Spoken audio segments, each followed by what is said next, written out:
Hello and welcome to Carbon Copy Big Story Podcast. I'm Hridesh Joshi. We have just witnessed in Delhi just before we were commencing this podcast a very severe thunderstorm. But the fact of the matter is, we are also in the middle of very severe heat wave. Despite uh, rain is coming now and then sometime, but overall our situation is very difficult because our cities are boiling. With over half of our districts in India are at high heat risk.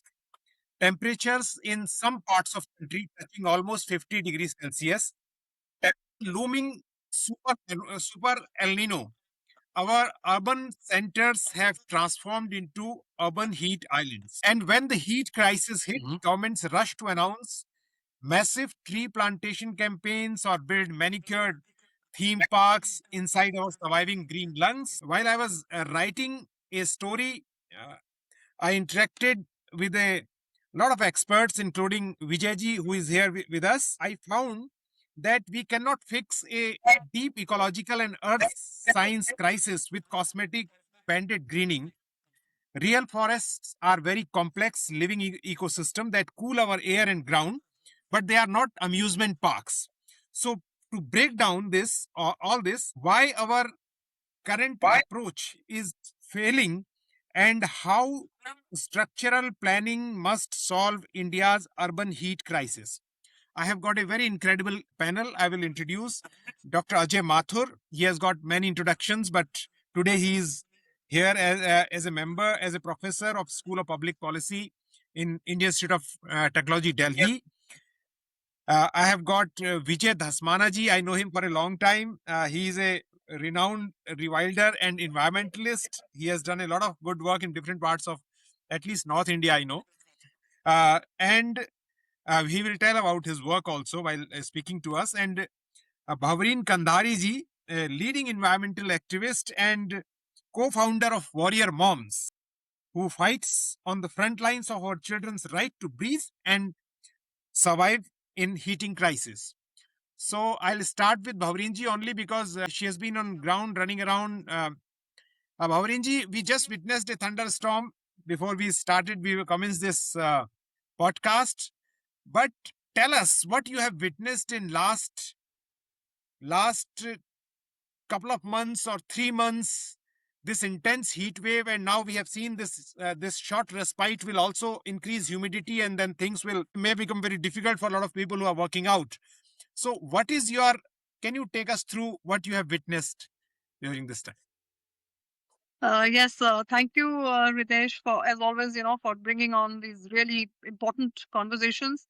And of course, what I face, or what we face as a family is still, okay, because we are discussing or comparing with each other. When we speak on heat waves, is just some terms of numbers, which is 42 degrees and 45 degrees, or heat wave alerts. But unfortunately, that's not the case for millions of Indians, who experience this heat in a very different way and form. We consider, also working with a lot of mothers, who from the underprivileged backgrounds, and on a daily basis we work and we talk. So there are some really horrific stories that you hear of, and just about about last week, one of the mothers who, she's crochets every day, the air AQI, with a color, with one color. So she's doing that. And so for that, we need to speak almost every second day. And she said her 4-year-old child cried all night. All night, the child cried. She says, I almost thought the child will stop breathing at 3 or 4 o'clock in the morning because they won't stop crying. So that was the heat. This is because this is their homes, an 8 by 8 room with 6 people, and that's where you're cooking, and the heat is generated now. Of course, with the LPG crisis, they're back to biomass.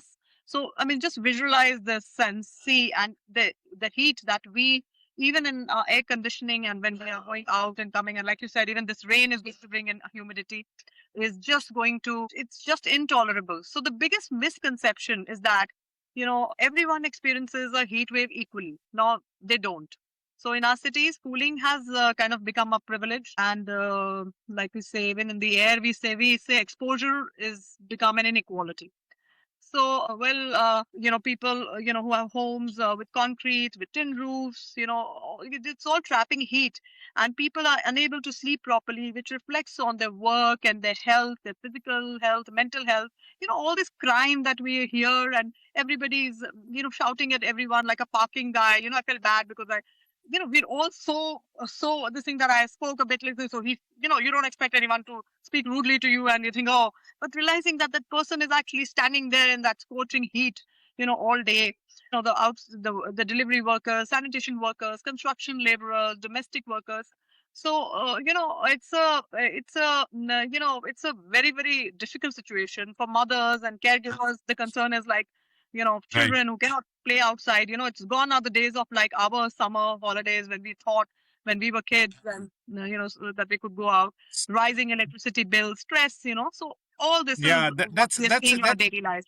that's a problem which is coming to us in manifold and in different fronts. One has to fight in terms of earning, in terms of productivity, in terms of other things, and also people who have comorbidity, they have added problem to survive, because as you said, if the humidity is high, the temperature goes up, then it's a problem to cool down the body. In natural system can't cool down the body. I would like to come to Vijayji. You have been fiercely vocal against converting naturally evolved species like Delhi's Central Ridge.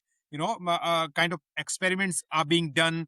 We are having a lot of urban forest. It's always good to have greenery around, but as you said to me also in my piece, environment and this is a very complex ecosystem. So sir, I would like to listen from you. Explain our viewers that ecological tragedy of replacing a naturally evolved dry forest ecosystem with manicured landscaping and paths. Thank you very much, firstly, for inviting me to this podcast. And it's a very important topic in very right time. I think it's on all of us to raise issues which concern us collectively. I think there is somewhere a question of accountability, that who is accountable for the well-being of our commons or of our shared inheritance, of our ecological security. I think this is the time that people have to stand up and stand together in these points. Unfortunately, what is happening on Central Ridge, which was a space that has been under some sort of restoration, a bad idea of restoration during British time in early 20th century, when they planted exotic species, which one particular species, which is called now Neltuma juliflora, or was called Prosopis juliflora, Vilaiti kikar, that took over that landscape. And you have a standing stock of 80 plus years of this Vilaiti kikar, and underneath, there are lots of invasive native plants. You have something from caper family plants such as care, lots of hees, lots of arusa, there are barlerias, there are gangetes. There are also patches of dhok, which you find in a good forests of northern Aravali. You also get some other native species such as desi kadam, or the kadam you find in Vrindavan, that Mitragaina, that there is a small pocket of that as well. So we were seeing an emergence of native species taking over from the exotic plan that was established maybe about 80, 90 years ago. And this we have been consistently observing, that certain communities were coming, community of plants have been coming up. And what we really urged or hoped was there was some sort of ecological restoration of this place. Now that science has developed, now that we understand invasion of invasive plants, then we understand how native plants play an important role in the biodiversity conservation. We also understand how waters and soils and rocks play such important role in our ecosystem. Having knowledge of all that, I think in last 30, 40 years, it was time to do something nice on the Central Ridge. It was time to ecologically restore those degraded patches, which were also reviving with time. You got a lot of bistendu, you got a lot of hingot, many, many such native plants in that very woody Vilaiti kikar patches. Unfortunately, what we get to hear is that the government decided to create ones, Nakshatra One and herbal gardens and whatnot within this reserve forest. Yeah. Now, one, the idea of a reserve forest is not necessarily for human beings. It is the for the wild. It is for the biodiversity. There is a relationship with the people, but that relationship has to be understood well. Unfortunately, with these themed parks, we are making them as recreational areas with a very limited understanding of entertainment. And, basically, we are exciting them on what is already known, like which are very, very consumeristic ideas, such as these ones, which are why a nakshatra one? Because it will help you to remove your sins. What are nakshatra to do with your, ecology otherwise? I mean, in terms of planting. Why herbal garden in a forest? Charak says every plant is medicinal. We may not know its use, but every plant is medicinal. So it defies this whole idea of manicured and theme based planting, which totally eliminates the idea of biodiversity. It totally removes the ecological succession and revival of a healthy ecosystem. Right. I have a very important question for, which is connected to this, Vijayji, but I'll come back to you. I would like go back to Bhavreen and would like to ask her, Bhavreenji, we are seeing citizen protests across the country. Vijay Dhasmana told us that we are trying to make something which is not helping us to control the temperature, but we are in any way doing it because it sounds very popular and it sounds which will work. So tell us something about what happened in Dwarka, Noida, and in Delhi also.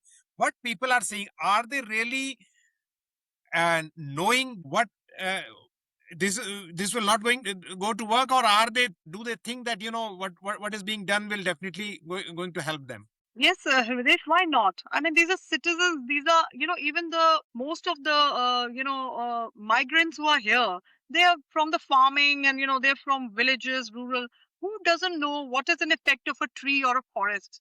The cooling effect of a tree. It's as simple as a shade that, you don't need to teach that. You learn, you feel it. And then, now there's such a strong evidence that with also many studies and also because of the Google Earth, there were years that you had to go and kind of observe, etc. But now with all that, you see how even the tree cover is so the more privileged colonies have more tree cover than the underprivileged. The people are now citizens are feeling that, they are seeing it, they are suffering at the behest of air pollution, heat waves. These heat waves are not regular hot, it is actually now hurting everybody. It is feeling like a big health disaster. So people are getting agitated, and then these thousands of trees are being cut for road widenings and projects and in the name of redevelopment or various other ways, like even the rich is absolutely, it's just impossible to understand.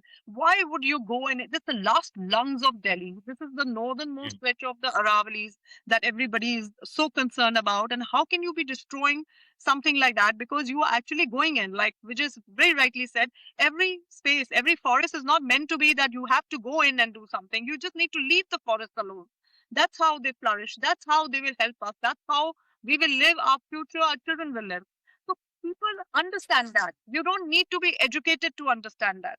And that is why people are coming on the streets. They are, finding this very, very, as you've seen, very creative ways of even, it's not a protest as nobody wants to go, and who has the time? Everybody is fighting, everybody is living difficult life, they have commitments, but when you come out, you're desperate for your constitutional right of clean air, clean water. This is what people are coming out for. So there is the government must understand this. I don't see any politician who can argue this, because obviously they are going and doing these plantations, but they're so fake, and not understanding that you cannot cut millions of trees and compensate that with some random plantation that doesn't even exist in a after 6 months when you go to find it. So, it's Right. established that do trees cool cities? If you ask this question, even a child will say yes. And what are the coolest parts of the cities, which are, of course, like I said, most privileged people live in? They say, yeah, where there's green. Everybody loves nature. They want to holiday where there's green. They want to go Mm. to the hills and mountains. But we want to destroy our own spaces, not us, the governments. Yeah. So Vijayji, I had a policy related question. I believe, the data is showing that even cities with parks and lakes, they are suffering intense heat because deeper geological and structural system are being ignored, public policy perspective, you can tell as your rewider perspective also, why is our urban planning so profoundly disconnected with climate science? Do we have something as urban planning, by the way? There is planning. I think we lack planning very badly. The way things are, we are at the most firefighting. And we we do relief. And I don't think we reach to the stage of planning. Even the NCR plan for 2041 was a plan to reduce the forest cover, undermine the Aravallis and undermine the river systems and wetlands. So when that is the case, it is important to understand where we stand. My policy or planner friends who have studied urban planning, who have done their masters and some have done PhDs, when you address it with them, they say, nobody ask us. We don't have a mechanism where we seek advice from people who are in this space, and there is no consultation which is reflected on our collective documents that are being floated after ratification. So I don't see there is any urban planning in this country.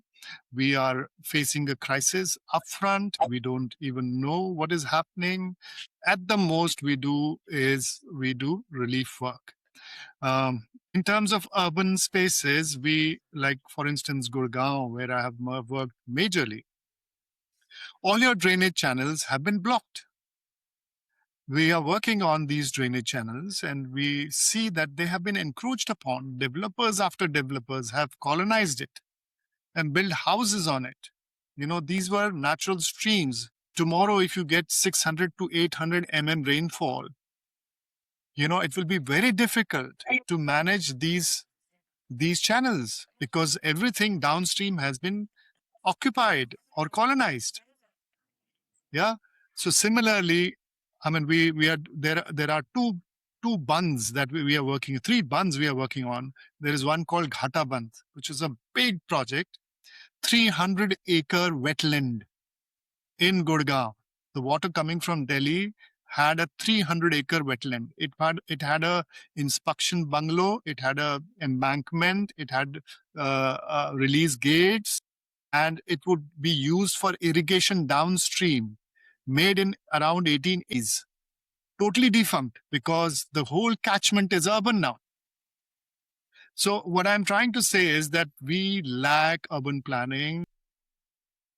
Please don't misunderstand. Just because we have professionals in this space, just because we have town and country planning departments, I have seen some of them, I don't see them thinking wisely, thinking about future, thinking about ecological heritage. Without ecological heritage, none of our urban spaces are going to be viable, sustainable in long run. We are facing crisis of groundwater being out. We are facing the sinking of cities. We are facing shortage of clean drinking water. Now the only source we have, possible source, is to link the rivers and then bring that water to your urban spaces. Right. Because that's what it counts. The water from Tehri Dam is feeding Delhi and other cities. Yeah, and right at the base of Tehri Dam is Devprayag, which is running for water. And there is an Andolan going on in Devprayag. They don't have clean drinking water. Yeah, so these paradox situation you will see because the places which have wealth, such as the urban centers, will make erratic plans and squeeze all the natural water streams into these urban spaces. Right. So there is a question of justice, there is a question of ecological security, there is a question of sustainability, which I don't think we understand well in terms of, sorry, I don't know if I've answered your question, because I don't see policy, I don't see planning and policy happening in this country, especially in ecological security. Good that I asked you before I going to Dr. Mathur. Now I'll take to Dr. Mathur. The data shows, as I was asking to Vijay ji, that the data shows even cities with parks and cities with lakes are suffering the heat because the deep, the deeper geological and structural systems are being ignored. So, from the public policy perspective, sir, why is our urban planning is so profoundly disconnected from climate science, and what are the major hurdles preventing Indian cities from aggressively adopting energy conservation building codes and sustainable material?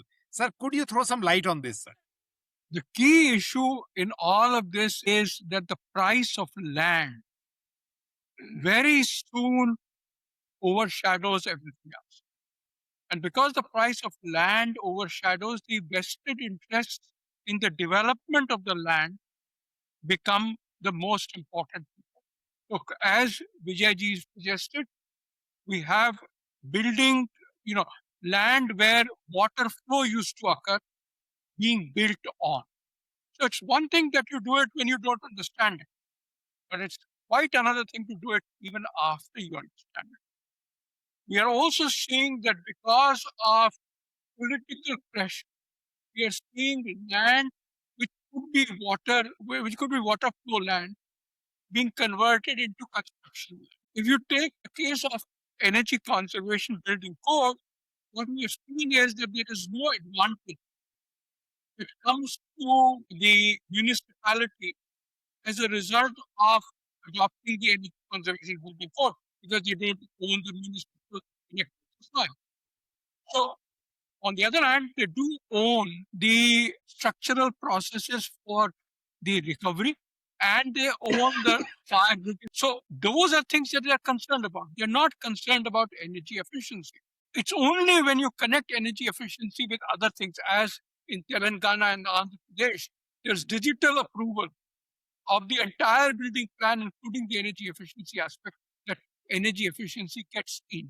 Otherwise, it's a additional cost, which no one wants to approve. Right. One thing, sir, when we are talking, so Ajayji, what I wanted to ask you that, if we talk about in terms of heat action plan, the 16th Finance Commission has recently recommended including heat waves as a nationally notified disaster. This opens up SDR, State Disaster Response Funds. In your view, how should municipal bodies, as you have been saying earlier also when we spoke for some other show, that deploy these funds? How should municipal bodies should deploy these funds? Should it go on to emergency relief, or can this money be mandated for structural cooling infrastructure? Well, clearly, I happen to believe that it should go into the structural part.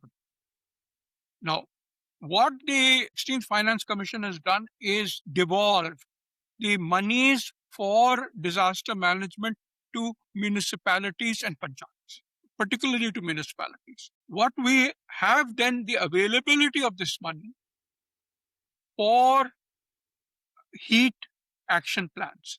What municipalities need to do is to link this money availability and prepare a heat action plan together so that they know what they are doing. Now, I'm fully aware that in doing so, I am suggesting things which go against the political thread. But in my view, it is better to address this today rather than the finance minister of each state getting up on the floor of the house and saying after a heat wave occurs, this is the amount of money we have available for heat relief.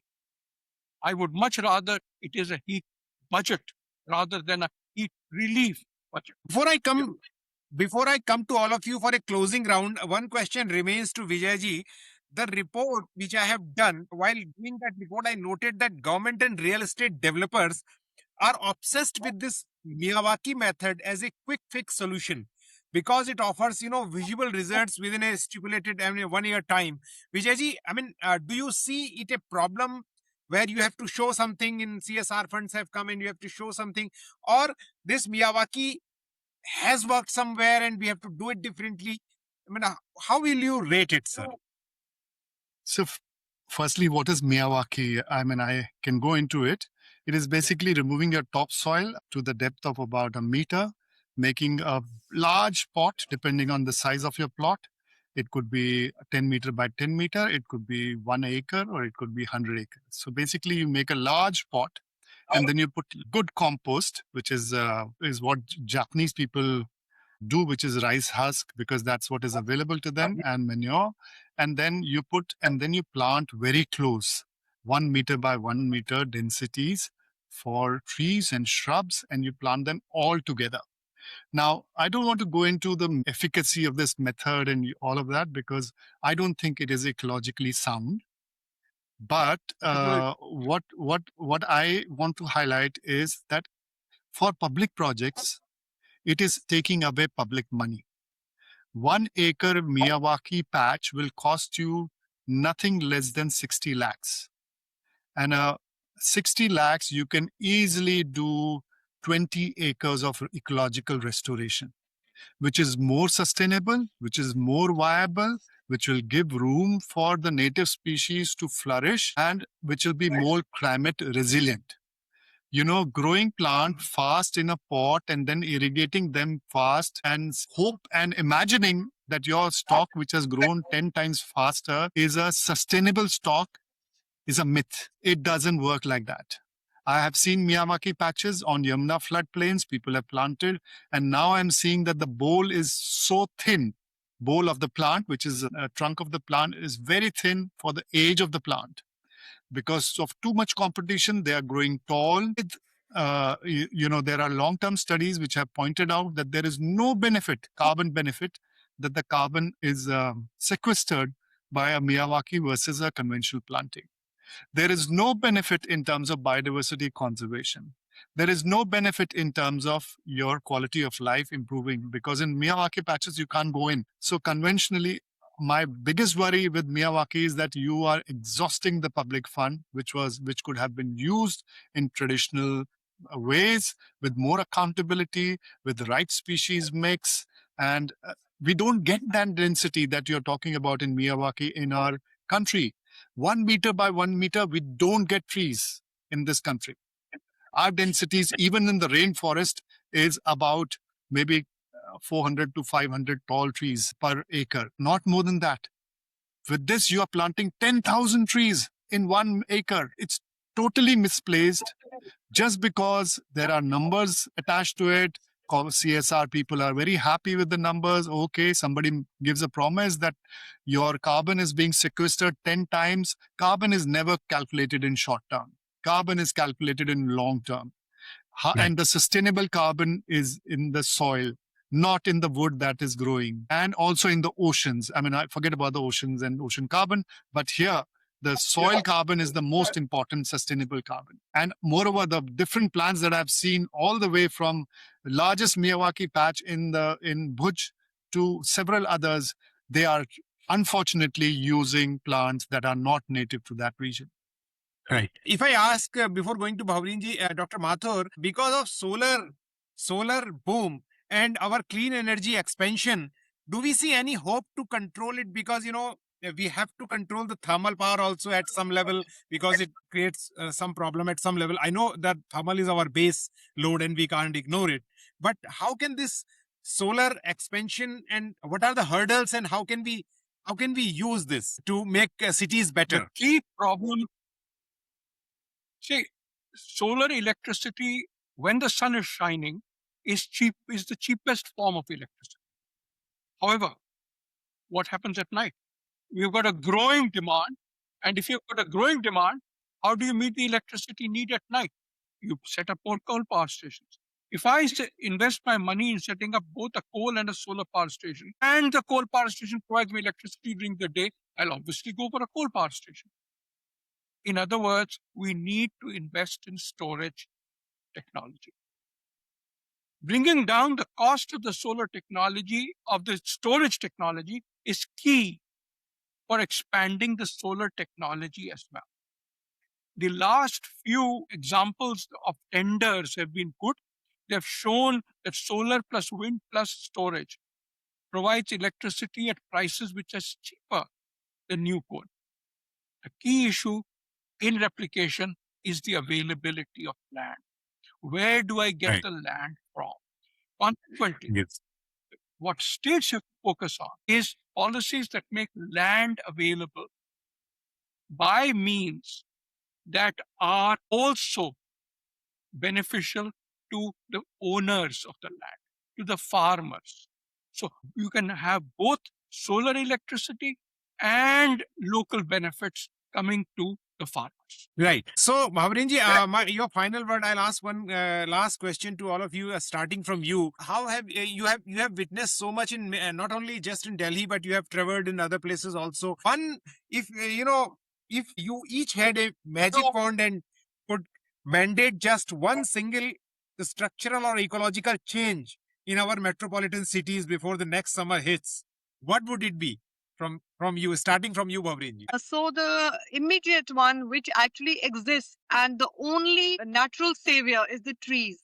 And everything else we're talking solar, there's that clean will come, clean energy, when everything will come. But this is something that exists. So what exists, we cannot afford to lose that. It must be protected. At every cost, there should be absolutely a moratorium on felling trees because that is the savior for everyone. Like I said, even for the underprivileged, and all this plantation scam farce has to go and first start protecting trees. Tree health is so important that to even make sure that they stay well and healthy and they're not concretized and various other things which we do, which is not being done at all. Nobody cares about it. The only thing that the website has, felling permissions and immediate pruning permission. There's nothing to actually protect a tree. So I think that Right. is an immediate first thing. And of course, everything on heat resilience, it's not built in ministries and all these climate conferences or this fancy research, like which also said the CSR funded researches. It's built in communities, by citizens, by workers, by parents, local leaders. They have to be a part of all these decisions, and they will actually form the plan, formulate the plan. They should be there, right there Right. on the main seats. Right. Bhavreen says, Vijayji, Bhavreen says we have to protect the organic forest. We do not have to destroy it. The first thing is this. And you are saying no Miyawaki, no theme parks. Then now the onus on you to suggest what to do. So I totally agree with Babri. So I mean it's too short, therefore I would like to be brief. But we talk about 3 R's, which is reduce, recycle, yeah, repurpose now, and most important now, rewild. Let's rewild all our areas in the city, in our semi-urban, peri-urban areas, and please treat them as sacrosanct.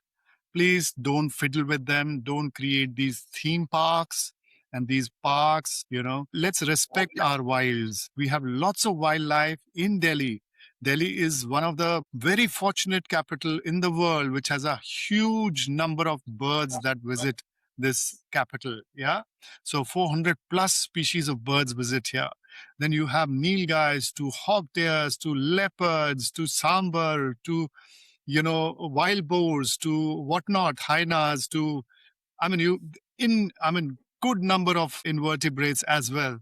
We have to respect our wild. I think urban spaces have to understand the importance of wild areas, or have to understand the sanctity of our flowing waters, the sanctity of flowing rivers that we have polluted badly. I think these are very, very important when we talk about overall quality of life in an urban space, because without them, we are nothing.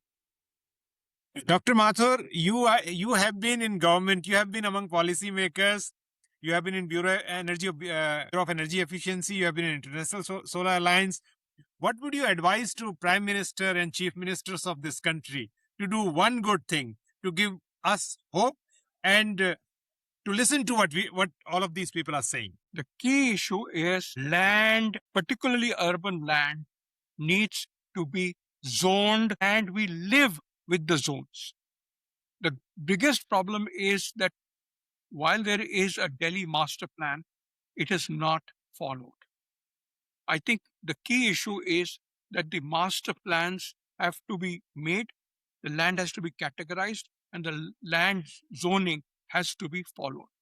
That is the only way that we can, for example, reduce urban heat. Because the greatest source of urban heat today is obviously the incoming heat, but also the heat that is produced from air conditioners. But air conditioning heat is often the result of the heat being reflected from the neighboring building. Your air conditioner rejects it, and the neighboring building reflects it back. That needs to be minimized. Right. Thank you very much, sir. All of you, I would like to repeat for our viewers in the end that, you cannot have what I said in the very start of this episode, that we cannot fix a deep ecological and earth science crisis with cosmetic banded greening. This is what I learned from you, all of you, talking to you. And what Dr. Mathur said, we have to understand that how costly is the land and how we have to deploy our resources. What Bhavreen ji has been saying, that we should protect the last remaining forests around us, organic forests. And Vijay ji is always rewilding things for us around, and we see more and more ecological assets as we move forward. So I would like to request our readers that you must read. Some of the experts present here have been mentioned in the report. The link will be shared with you, and we are also doing one follow-up story about India's heat plan. So log into carboncoffee.info for more information and more stories. We will come up with next episode, next podcast with some other esteemed experts. Till then, goodbye.